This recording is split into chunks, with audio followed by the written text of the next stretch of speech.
भाई तुम आगे बढ़ो, हम तुम्हारे साथ हैं।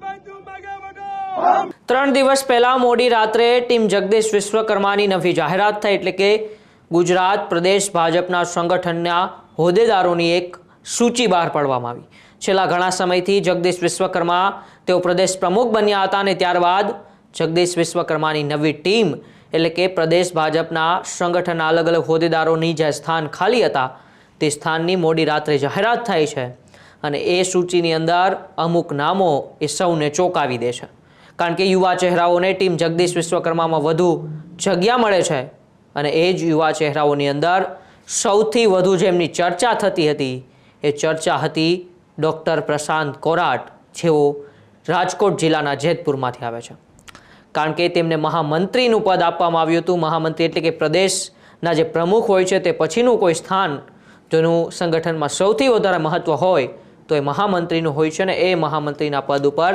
ડૉક્ટર પ્રશાંત કોરાટને સ્થાન આપવામાં આવ્યું હતું, જેઓ પ્રદેશ યુવા મોરચાના પ્રમુખ પણ રહી ચૂક્યા છે। એટલે કે પ્રશાંત કોરાટને એક લોટરી લાગી હતી તેવી ચર્ચાઓ રાજ્યમાં તેજ થઈ હતી અને સૌથી વધુ ચર્ચા જો કોઈની એ સંગઠનની સૂચિમાં થઈ હોય તો એ પ્રશાંત કોરાટ હતા। ત્યારબાદ હવે એક વિડીયો સોશિયલ મીડિયામાં અત્યારે સામે આવી રહ્યો છે।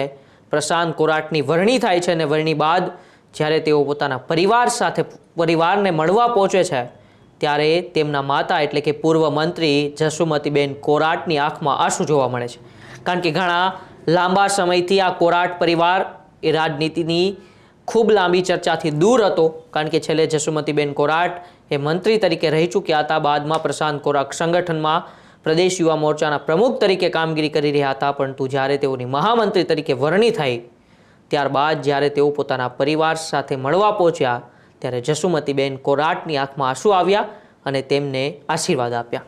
કેમ જસુમતીબેનને આટલી ખુશી છે પ્રશાંત કોરાટના મહામંત્રી બનવાથી અને શું સૌરાષ્ટ્રના રાજકારણમાં નવા વળાંકો આવશે અને પાટીદારોનું પ્રભુત્વ જે સંગઠનની અંદર વધ્યું છે તેનાથી સૌરાષ્ટ્રના રાજકારણમાં શું ફેરફારો આવશે, આજે આપણે તેની જ ચર્ચા કરવી છે। પ્રશાંત કોરાટ એક એવું નામ જેમના પિતાને આપણે સૌ કોઈ ઓળખીએ છીએ। ભાજપના પાયામાં જેમણે પોતાનું યોગદાન આપેલું હતું એવા સવજીભાઈ સ્વર્ગસ્થ સવજીભાઈ કોરાટના પુત્ર પ્રશાંત કોરાટ। સવજીભાઈ કોરાટ જેઓ આ ગુજરાત સરકારના મંત્રી પણ રહી ચૂક્યા છે, જેતપુર વિધાનસભાનું પ્રતિનિધિત્વ કરાવી ચૂક્યા છે અને પોતે દબંગ નેતાની છાપ પણ ધરાવતા હતા, જેમનાથી લુખાઓ અને ગુંડાઓ તે વિસ્તારની અંદર સાફ થઈ ગયા હતા। એવા દબંગ નેતા સવજીભાઈ કોરાટના પુત્ર પ્રશાંત કોરાટ છેલ્લા ઘણા સમયથી તેઓ પ્રદેશ યુવા મોરચાના પ્રમુખ તરીકે પોતાની જવાબદારી સંભાળતા હતા, પરંતુ જ્યારે નવા સંગઠનની જાહેરાત થાય છે કોઈને પ્રશાંત કોરાટના નામનો ચર્ચા પણ નહોતી। પ્રશાંત કોરાટનું નામ એ સંગઠનની રેસમાં કે આગળ પણ નહોતું, પરંતુ હંમેશા ભાજપ કંઈક નવું જ અપનાવતી હોય છે, નવું જ કરતી હોય છે અને તે માટે જ પ્રશાંત કોરાટનું નામ જ્યારે મહામંત્રી પદ ઉપર આવ્યું ત્યારે સૌ કોઈ ચોંકી ગયા હતા। પરંતુ એક વિડીયો અત્યારે સોશિયલ મીડિયામાં સામે આવ્યો છે, જ્યારે પ્રશાંત કોરાટ મહામંત્રી પદ ઉપર આવે છે, બાદમાં તેમના પરિવાર પાસે પહોંચે છે ત્યારે જસુમતીબેન કોરાટ એટલે કે તેમના માતા અને ગુજરાત સરકારના પૂર્વ મંત્રી તેમની આંખોમાં આંસુ જોવા મળે છે। તેમને તિલક કરીને પહેલાં તો આવકારે છે અને તેમના ઓવારણા પણ લે છે। કેમ જસુમતીબેનના આંખમાં આંસુ આવ્યા છે તો એનું કારણ તો આપણે સૌ જાણીએ છીએ કે છેલ્લા લાંબા ઘણા સમયથી આ કોરાટ પરિવાર એ રાજનીતિથી દૂર હતો, સંગઠનમાં જરૂર સક્રિય હતો, પ્રદેશ યુવા ભાજપના પ્રમુખ તરીકે પ્રશાંત કોરાટ જરૂર હતા, પરંતુ જ્યારથી જસુમતીબેન કોરાટ એ વિસ્તારના ધારાસભ્ય અને મંત્રી જ્યારથી બનીને ઉતરી ગયા ત્યારથી લઈને તેઓ રાજનીતિની અંદર તે પરિવાર સક્રિય નહોતું। બીજી બાજુ જયેશ રાદડિયા અને રાદડિયા પરિવારનું કદ પણ વધતું જતું હતું અને એ બધા વચ્ચે હવે પ્રશાંત કોરાટની જ્યારે મહામંત્રી તરીકે વરણી થઈ ત્યારે તેમના પરિવારમાં ખાસ કરીને તેમના માતા જસુમતીબેન કોરાટની આંખમાં આંસુ જોવા મળ્યા, તેમના ઓવારણા લીધા। આવો પહેલાં એ વિડીયો હું તમને બતાવું, જે વિડીયો તો ખૂબ નાનો છે 30 સેકન્ડનો, પરંતુ વિડીયોની અંદર જસુમતીબેન કોરાટ જ્યારે પ્રશાંત કોરાટ આવે છે ત્યારે તેમના ઓવારણા લે છે અને રડતા રડતા તેમને આશીર્વાદ આપે છે। વિડીયો પહેલાં તમે જુઓ।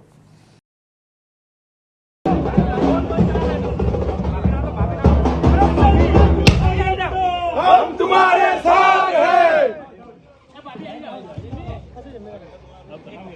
प्रशांत भाई को जय श्री राम, जय श्री राम, जय श्री राम। प्रशांत भाई को जय श्री राम, जय श्री राम, जय श्री राम।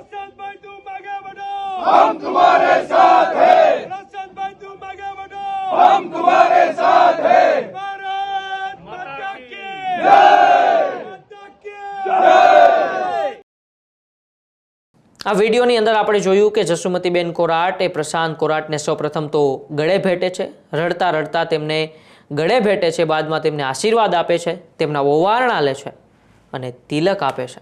કારણ કે તિલક કરીને વધાવે છે કે મહામંત્રી પદ તરીકે, આમ તો મહામંત્રી પદ એ ગુજરાત ભાજપના સંગઠનમાં ખૂબ મહત્વનું પદ ગણાય છે અને તે માટે જ હવે ગુજરાતના અને ખાસ કરીને સૌરાષ્ટ્રના રાજકારણમાં ક્યાંક ને ક્યાંક હવે નવા વળાંકો આવશે. કારણ કે પાટીદારોનું પ્રભુત્વ વધતું જાય છે અને એમાં પણ ખૂબ 32-33 વર્ષની નાની ઉંમરે પ્રશાંત કોરાટને મહામંત્રી જેવી મોટી જવાબદારી સોંપવામાં આવી છે.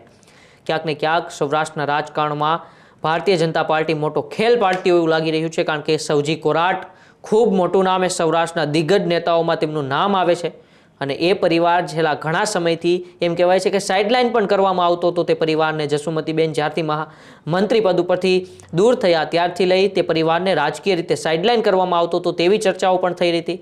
બાદમાં પ્રશાંત કોરાટને ભલે યુવા મોરચાના પ્રમુખ બનાવવામાં આવ્યા, પરંતુ એવી કોઈ રાજકીય મોટો હોદ્દો કે રાજકીય રીતે તેમને કોઈ રીતે સક્રિય નહોતા થવા દેવામાં આવતા. બીજી બાજુ જયેશ રાદડિયાનું કદ વધતું જતું હતું. એ જેતપુર વિધાનસભાની સીટ ઉપર બે પરિવાર, એક બાજુ કોરાટ પરિવાર અને બીજી બાજુ રાદડિયા પરિવારની વર્ચસ્વની જે લડાઈ હતી એ ક્યાંક વધતી જતી હતી ને બધા વચ્ચે જ્યારે કોઈને ખબર પણ નથી, કોઈ એવા સૂત્રો પાસેથી જાણકારી પણ નહોતી કે પ્રશાંત કોરાટને મહામંત્રી બનાવવામાં આવશે ને એ વચ્ચે જ્યારે પ્રશાંત કોરાટને લોટરી લાગે છે, ગુજરાત ભાજપ સંગઠનના મહામંત્રી પ્રશાંત કોરાટ બને છે, ત્યારબાદ એ કોરાટ પરિવારમાં અને સમગ્ર પંથકમાં આમ તો લાગણી છે, ખુશીનો માહોલ છે. કારણ કે પ્રશાંત કોરાટ એ રાજકોટ જિલ્લામાંથી આવે છે. એ રાજકોટ જિલ્લો જ્યાંથી મંત્રીમંડળમાં કોઈને સ્થાન આપવામાં નહોતું આવ્યું ને ત્યારબાદ ઘણી નારાજગી પણ જોવા મળી હતી. પરંતુ સંગઠનમાં અત્યારે પ્રશાંત કોરાટને મહામંત્રી બનાવતા ભારતીય જનતા પાર્ટીએ મોટો ખેલ પાડ્યો છે. ક્યાંક ને ક્યાંક રાજકોટ જિલ્લાને પણ સાચવ્યો છે. સાથે સાથે પાટીદારોનું જે પ્રભુત્વ છે, પ્રશાંત કોરાટ જે વિસ્તારમાંથી આવે છે, જેતપુર, જામકંડોળા કે પછી આસપાસનો જે જુનાગઢ, અમરેલી જે પણ વિસ્તાર છે જ્યાં પાટીદારોનું ખૂબ બહોળું પ્રભુત્વ રહેલું છે, ત્યાં હવે ભારતીય જનતા પાર્ટી એક મોટી ગેમ રમી છે અને ગેમમાં પ્રશાંત કોરાટને મહામંત્રી બનાવીને કદાચ આવનારી સ્થાનિક સ્વરાજની ચૂંટણી અને 2027ની વિધાનસભાની ચૂંટણીમાં ભારતીય જનતા પાર્ટી પ્રચંડ વિજય મેળવે તો પણ ના કહી શકાય. કારણ કે પ્રશાંત કોરાટ હવે મહામંત્રી તરીકે ગુજરાત રાજ્યના એક મહત્વના હોદ્દા ઉપર બિરાજમાન છે. કારણ કે ભારતીય જનતા પાર્ટીનો મહામંત્રી હોવું એ કોઈ નાનો હોદ્દો નથી. એક સંગઠનની અંદર સૌથી મોટી પાર્ટી આમ તો વિશ્વની કહેવાય છે ભારતીય જનતા પાર્ટી, અને તે પાર્ટીમાં એક મહત્વનું રાજ્ય એટલે કે ગુજરાત, અને ગુજરાત રાજ્યના મહામંત્રી પદે જ્યારે પ્રશાંત કોરાટને હવે વરણી થઈ છે ત્યારે આમ તો ખાસ કરીને ખુશી સમગ્ર સૌરાષ્ટ્ર પંથકમાં છે, પરંતુ તેમના પરિવારમાં વધુ હતી. કારણ કે છેલ્લા લાંબા સમયથી તે પરિવાર રાજકીય ચર્ચાઓથી સાઇડલાઇન કરવામાં આવતો હતો, રાજકીય રીતે તેમને દૂર રાખવામાં આવતો હતો. ક્યાંક ને ક્યાંક જયેશ રાદડિયાનું કદ વધતું હતું, રાદડિયા પરિવારનું કદ વધતું હતું, પણ તે બધા વચ્ચે જ્યારે પ્રશાંત કોરાટની લોટરી લાગી ત્યારે સ્વાભાવિક છે કે તેમની માતાના આંખમાં આંસુ આવે જ. તેમના પરિવારમાં પણ ખુશીનો માહોલ હોવો જ જોઈએ, તે પંથકની અંદર પણ ખુશીનો માહોલ હોવો જ જોઈએ. અને હવે જોવાનું એ રહેશે કે જ્યારે પ્રશાંત કોરાટ ઉપર ભારતીય જનતા પાર્ટી આવડી મોટી જવાબદારી સોંપી છે તો આવનારી સ્થાનિક સ્વરાજની ચૂંટણી અને 27ની વિધાનસભાની ચૂંટણીમાં સૌરાષ્ટ્રના રાજકારણમાં પ્રશાંત કોરાટનો કેટલો દબદબો જોવા મળે છે એ તો સમય જ બતાવશે. પરંતુ તમારું આ બાબતે શું માનવું છે કે પ્રશાંત કોરાટ ભારતીય જનતા પાર્ટીના મહામંત્રી બનતા સૌરાષ્ટ્રના રાજકારણમાં શું ફેરફારો આવશે, શું નવા વળાંકો આવશે? તમને ખબર હોય તો અમારા કોમેન્ટ બોક્સમાં અચૂકથી જણાવજો. અને આવી જ નવી માહિતી સાથે અમે તમારા સુધી આવતા રહેવાના છીએ. અને હા, તમે અમારી ન્યૂઝરૂમ ગુજરાત અનપ્લગ ચેનલને હજુ સુધી સબસ્ક્રાઇબ ના કરી હોય, ન્યૂઝરૂમ ગુજરાત ચેનલને હજુ સુધી સબસ્ક્રાઇબ ના કરી હોય તો વહેલી તકે કરી લેજો. કારણ કે આવી જ નવી માહિતી સાથે અમે તમારા સુધી આવતા રહેવાના છીએ. ત્યાં સુધી જોતા રહો ન્યૂઝરૂમ ગુજરાત, ગુજરાતનો ગર્જનાદ. નમસ્કાર.